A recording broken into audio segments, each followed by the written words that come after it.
Hi there, it's Ali from the National Piping Centre, and I'm here to learn a wee bit about kilts, how kilts are made, how kilts are measured, and to help me do that here, I'm joined with Lisa and Toby from Scotland Shop. How are you guys? Hello. Hey, how you doing today, Ali? You all right? Oh, fantastic. Enjoying the classic Scottish summer weather, Yes. which is just fitting this time of year. Exactly. The 3 hours of summer that we get a year. Oh, yes. Cool. So, you're here today to learn about some kilts then, Ali, yeah? Yes, yeah. It's always been something that I've been very interested in. Through playing the pipes, I've always been either in a kilt or surrounded by kilts, but I've never really known what's gone into making them or really anything about them. So okay, that's cool. Well, hopefully we can give you some insight into that today. So Lisa is our expert in that space. She's been doing kilt fitting and she's learning actually how to make kilts at the moment as well. So any questions you've got, hopefully she'll be able to answer them for you. Fingers crossed. great. So, Perfect. first of all, we in Scotland Shop, we can take both in-store and virtual appointments with whoever is interested in wearing a kilt. A lot of people wonder if it's only people with Scottish heritage, but that's absolutely not the case. Anyone can wear it. When people usually come in, first of all, they want to be measured. What I usually ask them first is for what type of kilt. What we do in store, we have about 3 different variations of kilts in stock, and then we can custom make almost anything else. Our kilts, we can do different yardage, we can do different weights as well. So the most basic kilt that you get is a 10 ounce, which is lightweight fabric. And we usually make those in a 4 yard. So that means that the pleats are very shallow, which I can show you as well. I'll show you. Yeah, so the N3. These 3? Other 3. So I'll read first. This one. So this is our traditional lightweight casual kilt. For example, it's called a casual kilt. My dad runs in them in Highland Games. So you would never wear this to a formal wedding unless you're in a really hot country.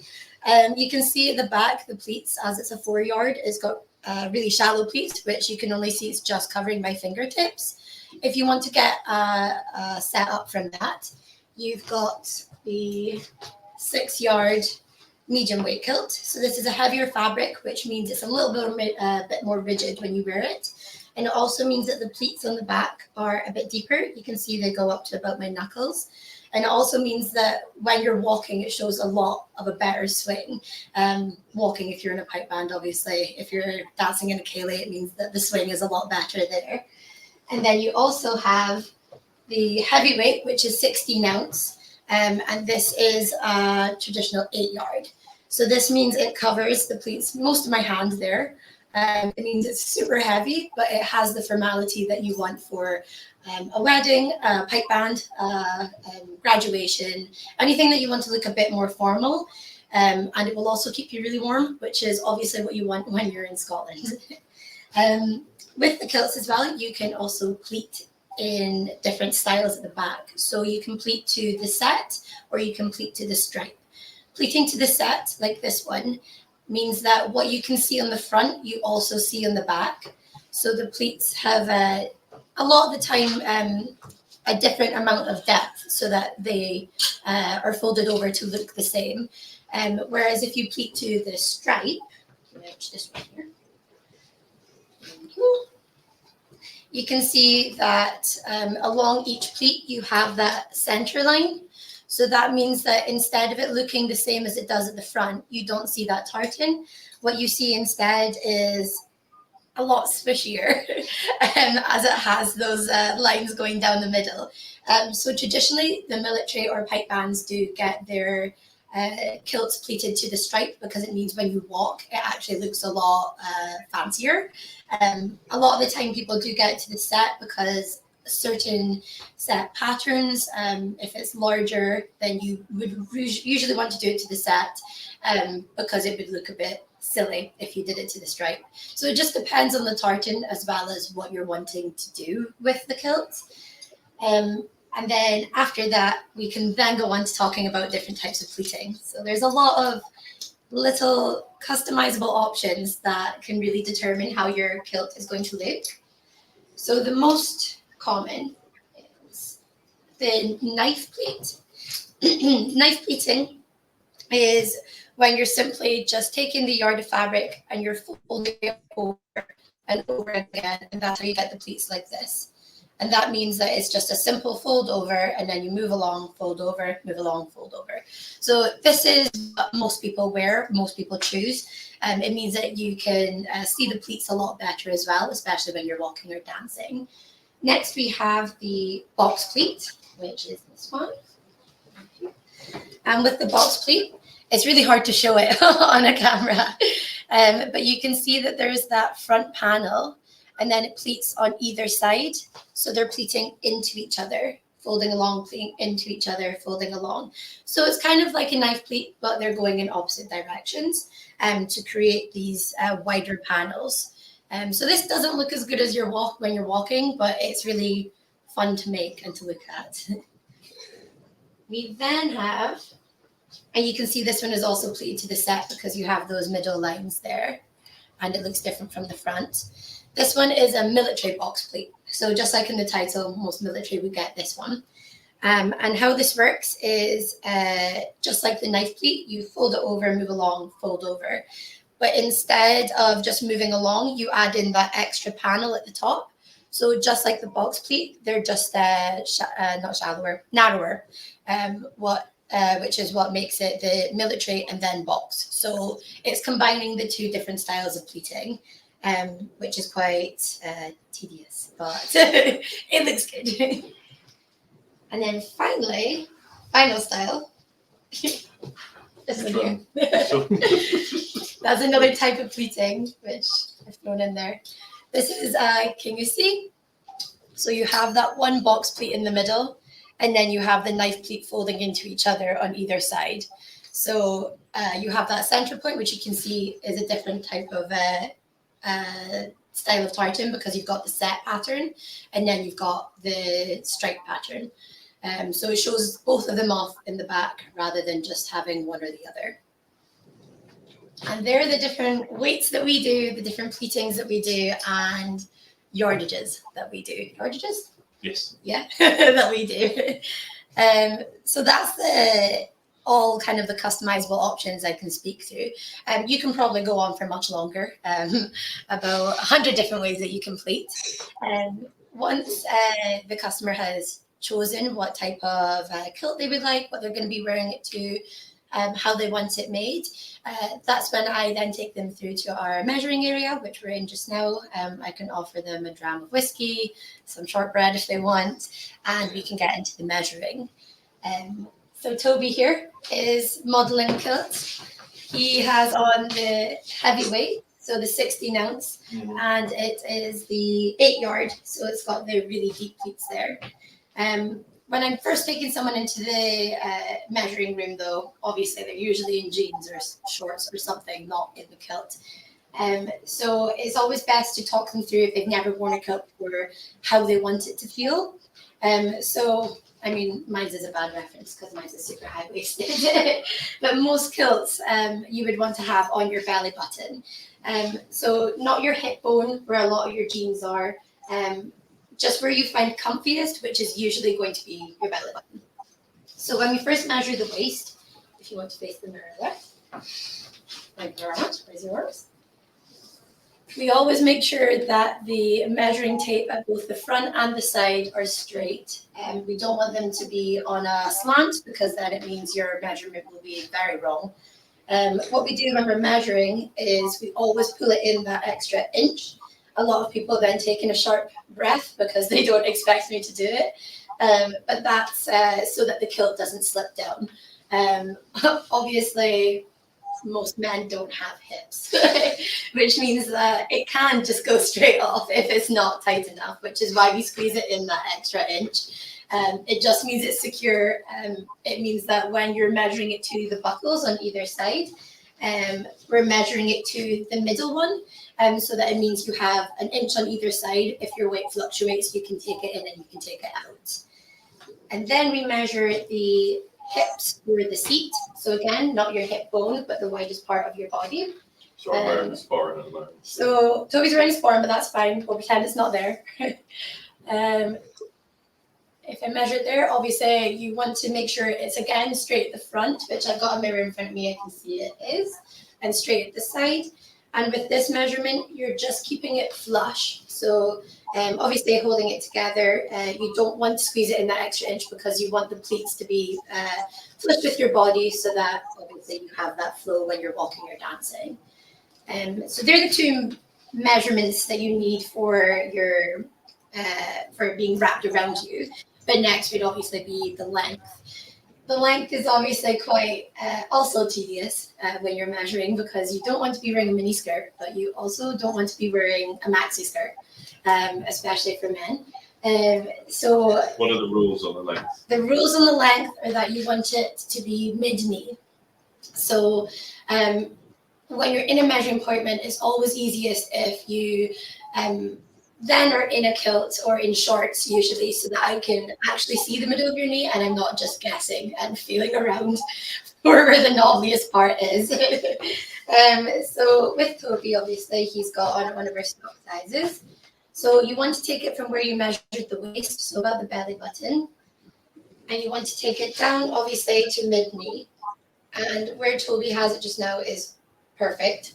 And that would be 24 inches in length. Of course it is, first time. So you want it to be in that middle area. You don't want it to be up here, if I can hold it.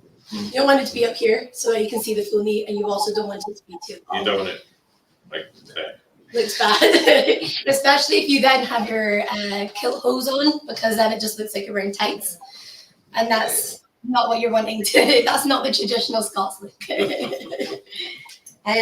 So that's usually how our fitting appointments go. From the kilt, which is usually the easiest part, I think, it then moves on to the accessories, and that's where a lot of difficult decisions come in. Would you like me to talk through all the accessories? What questions have you got then, Ali? Sorry, I just ramble. It's just been so interesting that I actually forgot to ask any questions as well.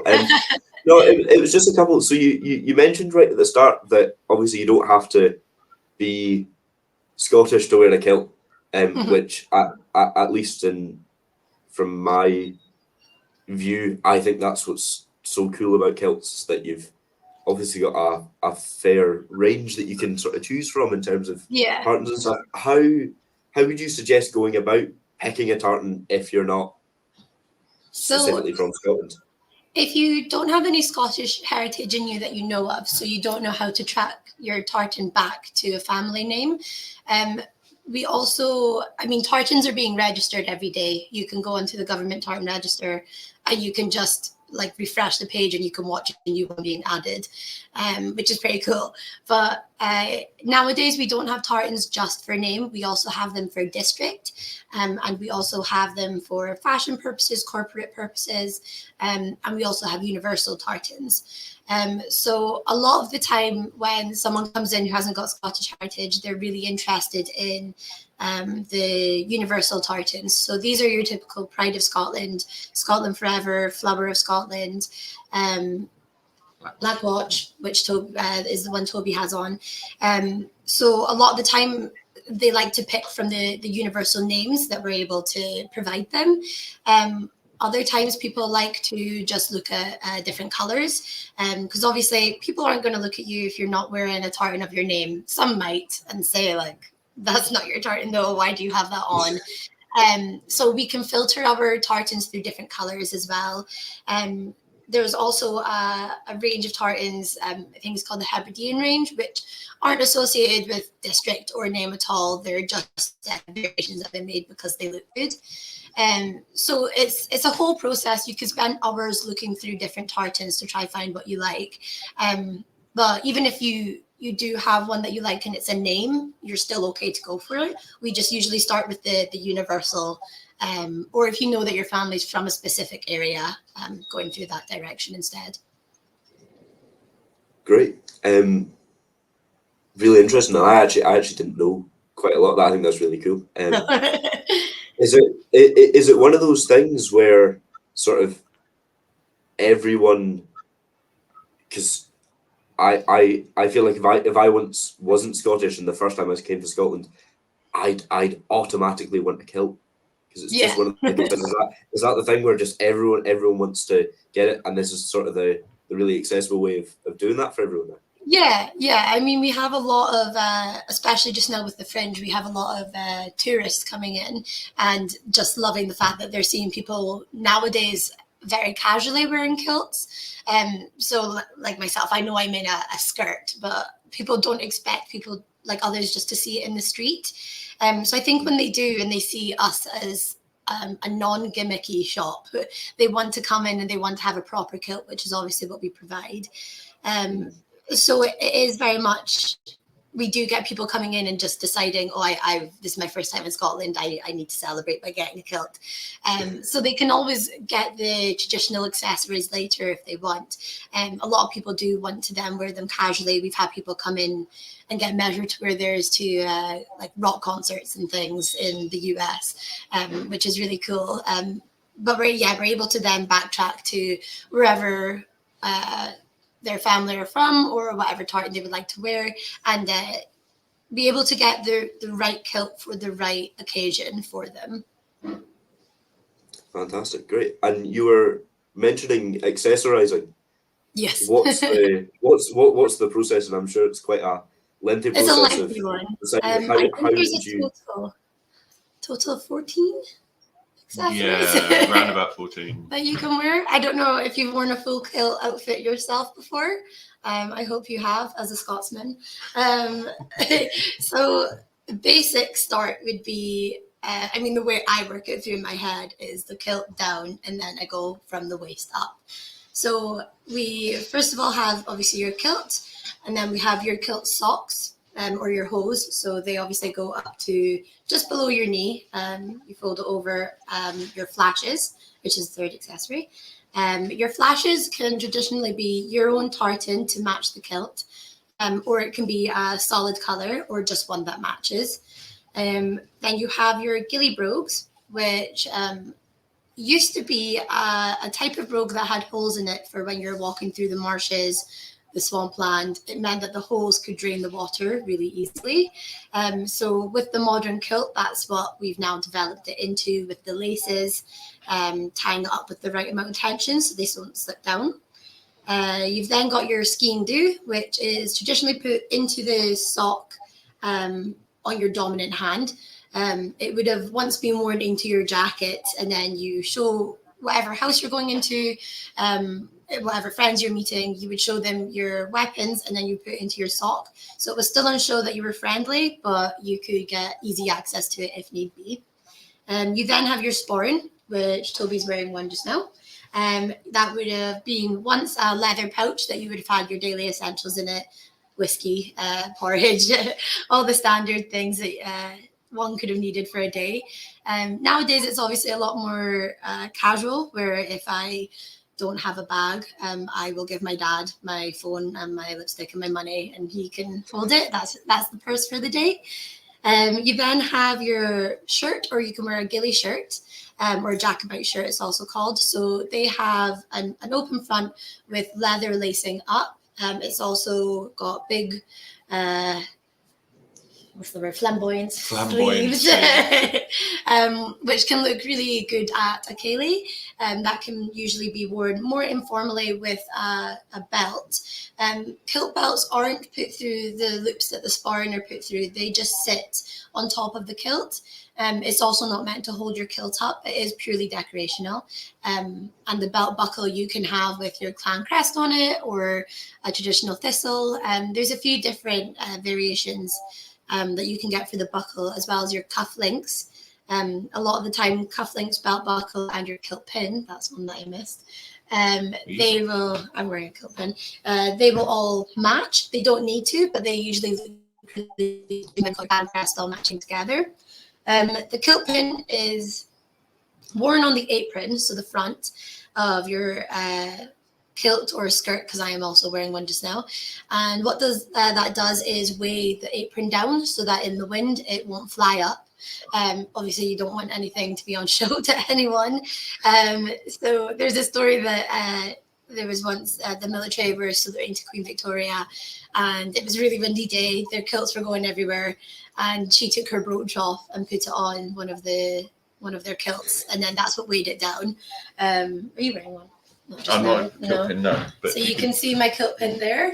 It's not connected to the side underneath. That will knock off the lining of it. What you want to do is just have it on that front panel to weigh it down there.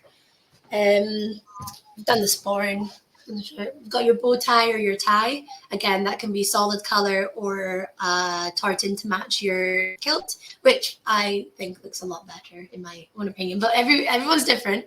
You then have your traditional Prince Charlie jacket and waistcoat. So they're a little bit more cropped so that you can see the full kilt and the pleats on the back. They have the Highland wear buttons. They're your most traditional style. Nowadays, we also do an Argyle style, which hasn't got the croppedness. It's more just like a plain suit jacket, which we can now make in a tweed variation as well, which is becoming a lot more popular, which is what Toby has on here. That's an Argyle waistcoat. Yeah, and you've got the jacket in there. Yes. Excuse me. So, and that's gorgeous. Yeah.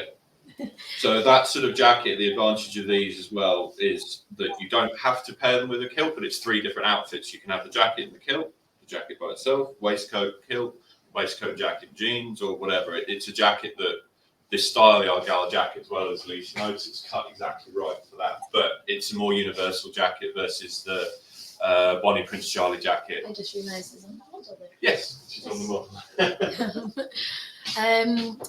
What's after the jacket? Done the bow tie.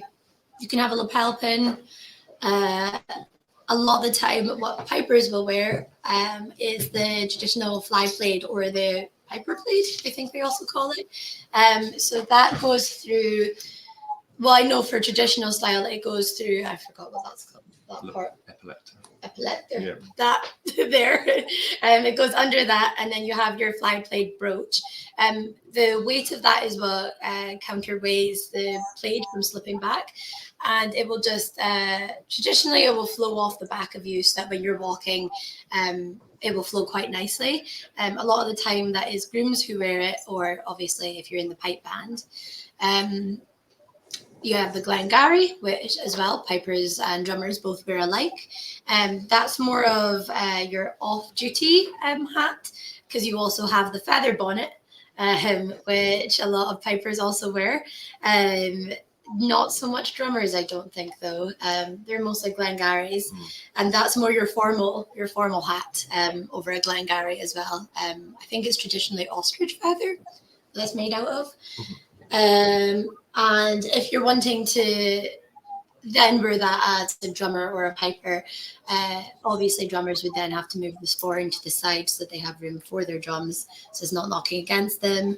A lot of the time they will have a specific sporran traditional to them. It's usually horsehair with 3 tassels, and it's a little bit longer than the more casual ones that we go for now. Great. You're talking sort of, it's really good, and obviously it's very, very fitting for ourselves as well that we're chatting about pipe bands. It seems terribly complicated, especially if you're trying to get 20 or 30 people all dressed exactly the same. How easy or difficult is it to get everyone matching? Funnily enough, it's actually, I think, easier, because you have the list of knowing everyone is wearing the same thing. For example, we do groomsmen fittings here, and a lot of the time it will be the groomsman who has his tartan, has his accessories, and he wants his groomsmen matching. So he says to them, however many of this and however many of that. So it can actually be a lot easier than trying to think up however many different kilt outfits. If it's for a pipe band, obviously they're quite uniform. We want them to be very much the same. But you can have those, like if you have your own clan crest that you want to wear, it's not something that's going to really outshine the entire outfit, but it's something a bit more personal to you.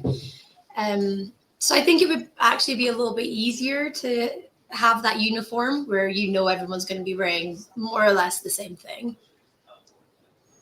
Great. As long as folk like me aren't getting in the way too much. Yeah, that as well. Yeah, because I know that the volume's bad enough, but if we're making it hard on folk that are working kilt shops, then it's the final straw. Makes it worse. Fair enough.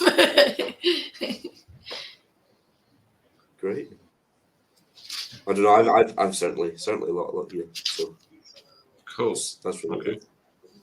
Well, there's one thing to remember as well with the pipe bands is often the pipe bands have their own tartans, for example. So the pipe band that's local to our head office in Duns Pipe Band has its own Duns tartan, and that tartan is also included in some of the bits we have because it's our head office. But a lot of tartans are by region or district, and pipe bands tend to choose their tartans as well based partly on their heritage or partly on the district, or partly it can come from their chieftain or where their clan district is from as well. So we've got another store in New York, for example, and that's Albany Pipe Band, and they have an Albany tartan as well. And we've designed quite a few tartans for various pipe bands as well, and there's a lot of pipe bands have their own tartan designed specifically for them. And it draws on historical links or legacy links from their history or dates or times or colours of original clans, and it's sort of brought together into their own tartan that's unique to that pipe band. And again, to your earlier point, Ali, as well, that means for that pipe band, there's a great uniformity, literally, because they're all got the same matching colours and styles and cuts as well. And for us, it's great when we dress a pipe band because, we can have even though everyone's different shapes and sizes, the nature of the uniform of a kilt or a pipe band outfit is it creates that fantastic military look of everyone looks really spot on and sharp. It doesn't matter size or shape, everyone looks like they belong part of that band. And the tartan really ties that link in as well with the historical significance of it. Yeah, I think that's in the same vein as that. I think from my experience, not only does it look from the outside that everyone's sort of like part of that one core, but also from an internal sort of view as well, that when you're in sort of an organisation like a pipe band or anything like that, that's also to any folk that are sort of wanting to join pipe bands and that kind of thing, and that's sort of what they're interested in. Being part of a group that is all wearing the same uniform, as insignificant as it may look, it really does give you that sort of big sense of belonging, which I think can also extend to, even if, as we were speaking earlier about tracing back your family to getting your own family tartan and everything like that, where you can find, and especially because we always have the clan gatherings and things in Scotland, and everyone from all over the world can come back, and I'm assuming they can come to you and get their kilts made up and then wear them out to their gatherings. So that's just another thing that links everyone back. Well, exactly that. We do a lot of the clan gatherings anyway, but there's a lot of interest from North America, from Canada, from Australia, from continental Europe, Germany specifically as well, where people are tracing their Scottish heritage and their lineage, and they come in to see us, for their their surname or their grandmother's name or whatever, and we find their tartan. And the delight that they have when we can say, look, this is your family tartan. This is the tartan of your forefathers, your ancestors. And this is the reason why. And we've got the clan maps as well that show the whole of Scotland in terms of where each surname originally came from as well. And it's a great way that people like in sort of exploring their ancestry and their past. And exactly that for the clan gatherings that we attend, those where we've got, for example, we're doing Carruthers clan in a few weeks' time, and we've got all the Carruthers tartan, and not just kilts, scarves, hats, gloves, waistcoats, everything like that that's in their family tartan, that quite a lot of them might not know it existed and haven't seen it before, and then they can get a piece of their family history in their own tartan that links directly to them as Carruthers, for example. That's the same across a number of clans. So it's really great. We love that part of the business where we're able to bring that level of delight to people, where they get to see a part of their family history in cloth. I'm also just super nosy. So even if no one's looking to find out their tartan, I'll still be like, tell me your name. let me look it up, please. Yeah, it's